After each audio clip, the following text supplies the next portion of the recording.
ఈ వీడియోలో నేను ట్యాబ్లెట్ షీట్ తోటి మన ఇయర్ స్టడ్స్ ఎలా ప్రిపేర్ చేసుకోవాలో చూపిస్తున్నాను. ఇక్కడైతే నేను డోలో ట్యాబ్లెట్స్ ఉంటాయి కదా, ఆ షీట్ తీసుకున్నాను. ఇవి వచ్చేసి ఇలా రెండింటిని చుట్టూరు ఎడ్జెస్ అంతా కట్ చేసేసి తీసుకున్నాను. అలాగే దాని వెనకాల వచ్చే షీట్ ఉంటుంది కదా, సిల్వర్ కలర్ షీట్, దాంతోనే ఇలా మనం చమ్కీస్ లాగా ప్రిపేర్ చేసుకుందాం. ఇప్పుడు ఇవి ఇలాగ మెరుపుల్లాగా చిన్న చిన్నగా సీజర్తో కట్ చేసేసుకుంటే కనుక మనకి చిన్న చిన్న చమ్కీస్ లాగా మెరుపులు వస్తాయి కదా, అలా వస్తాయి అన్నమాట. ఇవైతే నేను ఆల్రెడీ ఇవి కూడా నేను ఎలా ప్రిపేర్ చేసుకోవాలో చూపించాను ఇంకో వీడియోలో. ఇలా కట్ చేసేసుకుని చిన్నగా ఇలా కట్ చేసుకున్న తర్వాత వీటిలో వచ్చేసి నేను ఇంకా చమ్కీస్ అలాగే చిన్న చిన్న గొట్టాలు అవి ఉంటాయి కదా, అవన్నీ మిక్స్ చేశాను. ఇలా చేసిన తర్వాత వీటిలో ఫిల్ చేసేసుకోవాలి.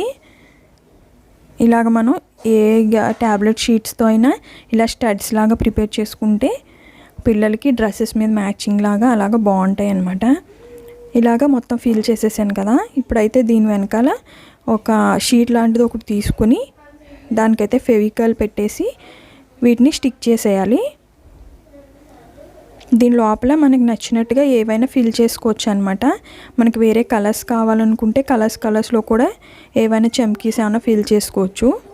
ఇలా వెనకాల స్టిక్ చేసిన తర్వాత వీటికైతే స్టడ్స్కి వచ్చేవి ఉంటాయి కదా, ఇవైతే స్టిక్ చేశాను.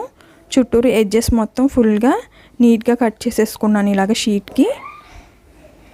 ఇవైతే ఇలా ప్రిపేర్ అయిపోయినాయి. ఈ స్టడ్స్ అయితే నేను ఇప్పుడు పెట్టి చూపిస్తాను చూడండి, చాలా నీట్గా కనిపిస్తాయి. మనం ఇలాగ ఫ్రాక్స్ మీద అవి మ్యాచింగ్ పెట్టొచ్చు.